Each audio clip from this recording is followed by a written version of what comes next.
We are about to embark upon a series of strange and exciting, dangerous adventures. Adventures that will lead us to all parts of the world. Hello and welcome to another Bad Comic Review. This time we're looking at Strange, Issue 1, Legacy number 417. This is a 2022 comic series from Marvel Comics, written by Jed MacKay, pencils by Marcelo Ferreira, Don Ho with Robert Poggi on inks, colors by Java Tartaglia with Felipe Sobreiro, and letters by VC's Cory Petit. I have the variant cover by Stanley Artgerm.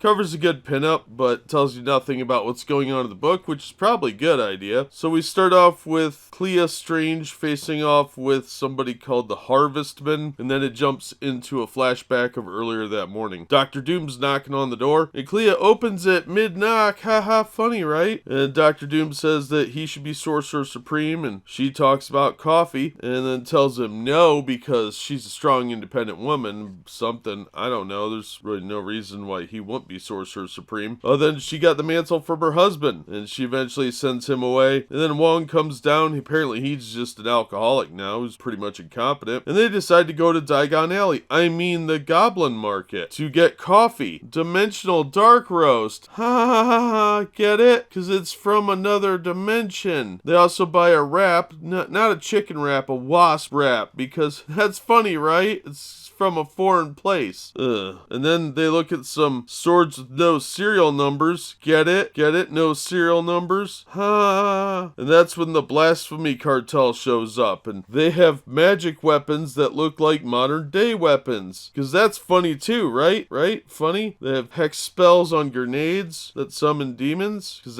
that's funny. That's not at all what a 13-year-old playing Dungeons and Dragons would come up with. No. And then after that's dealt with, Wong and Clea go back to the manor on Bleecker Street and have wine, because that's what people do, right? They sit around and mope and talk about wine and talk about how they're going to resurrect Doctor Strange. This was one of the most boring things I've read in a while. The general plot outline was okay, but the execution of it was very, very boring. They spend a lot of time referencing her bloodline, her uncle and her mother, and how she's part of this race of beings. It's brought up a lot, and I was not impressed. I got this out of a dollar bin thinking, should probably give it a chance, and it was not worth $1. This is why Marvel's sales aren't very good, and this is the type of crap they turn out because they have no ideas and they refuse to pay decent writers. If the editors were doing their job, this might have been able to be a decent story, but instead of actually doing something interesting and innovative, it relied on a bunch of lazy ideas and talking about lineage. It was really boring, could have been really cool, but Clea doesn't seem like herself. Wong's apparently a raging alcoholic now who's just useless, and that seems to be the theme in Marvel Comics. So this is garbage. Don't bother with it. It's not worth the money. It wasn't worth the $1 I paid for it. It's really not worth reading. The art is okay for the most part. Dr. Doom looked pretty good, but there were a few panels that made Clea look like she wandered out of a freak show. So I think the editors are really slacking at Marvel, and I have no interest in reading any more of this. So I would skip this entire run. It looks just like a cash grab and another lazy replacement of a popular hero. Marvel continues on their slide of mediocrity, and this is no exception. That's gonna do it for this one. Thank you so much for listening and supporting the channel. If you enjoyed the video, please hit the like button and don't forget to subscribe so you don't miss future reviews. If you'd like to help the channel out in other ways, links are in the description to various support methods, and as always, we hope to see you on the next one.